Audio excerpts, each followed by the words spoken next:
সেও এই অসমৰ সেই বিশিষ্ট গায়ক ৰমেন বৰুৱা চবেই জানে, চবেই কথাটো গম পায় হেৰালে বুলি।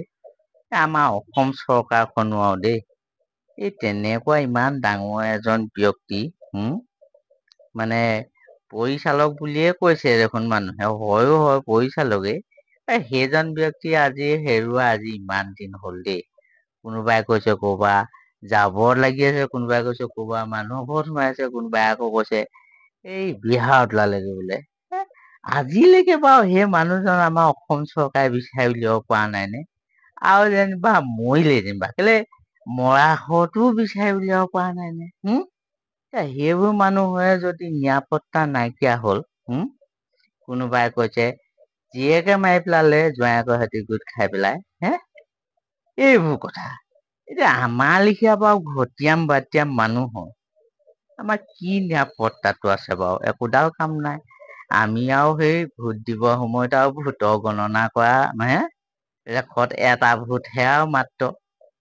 এইবোৰে আমাক বাৰু চৰকাৰে হিচাপত ল'বনে বাৰু? ৰমেন বৰুৱাৰ কথা ইমান ওলালে, দীপেন বৰুৱাৰ কথা ইমান ওলালে, ক'তা আজিলৈকে আমাৰ অসম চৰকাৰখনৰ আৰু গাত কথা নেলাগিলে।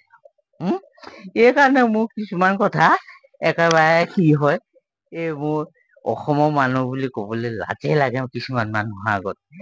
মই ভাৰতবৰ্ষৰ মানুহ বুলিয়ে কৈ পেলাই থৈ দিও নহয়। সেইবোৰ এতিয়া মোৰ এতিয়া মাজে মাজে চিন্তা হৈ যায়। আমাৰ লেখীয়া এই ঘটিয়াম বাতিাম মানুহ মানে পেটে ভাতে খাই থকা মানুহ, মুঠতে এই জীৱনটো মানে বচাইহে ৰাখিছো আৰু এনেকুৱা লেখীয়া লাগে আৰু। এইবোৰ মানুহৰ বাৰু চৰকাৰে বাৰু হিচাপ ল'বনে বাৰু? এ কি যে হব আৰু দেই। মই আৰু ভাবি গুনি পাৰ নোপাইছো আৰু। মুঠতে মানে মোৰ মানে অসমৰ কথাখন কি কম আৰু, সৌ সিদিনা সেয়া তেনেকুৱা হ'ল। ড্ৰাইভৰটোক সেই চোলাত ধৰিলে। সেয়া ৰমেন বৰুৱাৰ কথাটো তেনেকুৱা হৈয়ে আছে। ব্ৰহ্মপুত্ৰত জাপ দিলেগে বোলে জীয়েকৰ লগত কাজিয়া কৰি। কি হব এইবোৰ এতিয়া? এইবোৰ আমাৰ অসম চৰকাৰে অকনো তত্বাৱধান ল'ব নোৱাৰে নেকি?